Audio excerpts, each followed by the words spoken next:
Como vocês pediram no comentário, eu trouxe o jardim de uma casa de esquina e vou mostrar como que eu fiz esse jardim, como eu escolhi cada planta. Para quem não me conhece, eu sou a Fabiane, cofundadora e professora do método DNA de Floresta, ensino a fazer consultoria de paisagismo do zero. Vamos compartilhar a tela com você. Essa casa é de esquina e aqui a gente tem o jardim da fachada dividido em dois e vocês não estão vendo o muro porque essa casa fica dentro de um condomínio. Então vamos lá. Antes de começar falando de como eu escolhi as plantas, vamos observar uma leitura 360 como eu ensino no método, para entender basicamente quais as condicionantes que eu tenho aqui.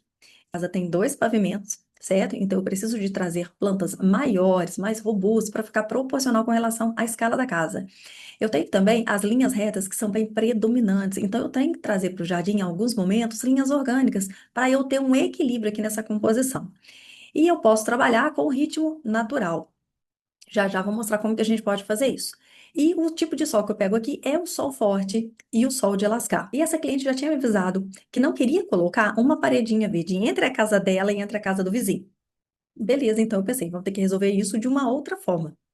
Mas precisamos sim bloquear um pouco dessa importância que a casa do vizinho tem para dentro do lote dela, certo? Parte disso eu ia conseguir resolver com a cerca viva, mas ela não quer, tá? Cerca viva ou paredinha verde é a mesma coisa.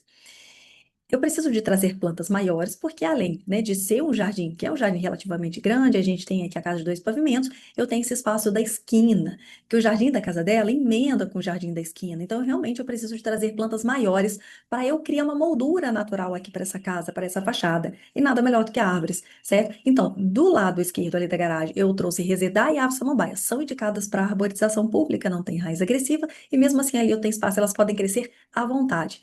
Logo embaixo delas eu trouxe o capim do Texas, o rubro e o branco, porque eu queria trazer algo que desse movimento, leveza. Elas balançam ao menor sinal de vento e essa é uma região montanhosa. Então eu tirei proveito disso, certo? À medida que eles chegarem em casa, que eles forem entrar, além das árvores, né, tem ali uma planta extremamente com aquele aspecto rústico, todo ali balançando, né, com vento. Então isso traz leveza, descansa a mente. Isso é excelente. Então, esse é o jardim que eu trouxe para a esquina.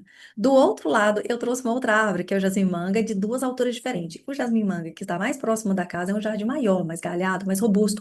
E o que está logo à frente dele, mas não alinhado com ele, à frente, é de porte médio. São plantas também extremamente resistentes, floresce quase o ano todo.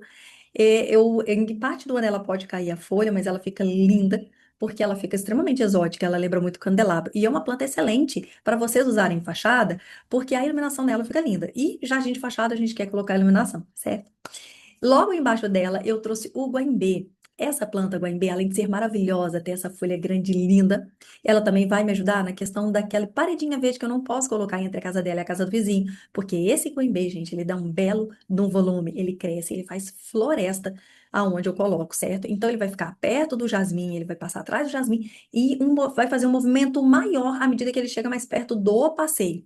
Ok? Então eu tenho esse volume interessante aqui, é claro, ele tá menorzinho, mas ele vai desenvolver e ele vai tirar essa importância que o vizinho tem para dentro da casa dela, para o lote dela, na verdade, entende? Então, à medida que ele desenvolver, ele vai tomar forma e vai me ajudar nessa moldura que eu quero criar para essa fachada. O MB, uma hora ele avança, uma hora ele recua, exatamente essa linha orgânica que eu quero trazer para esse jardim.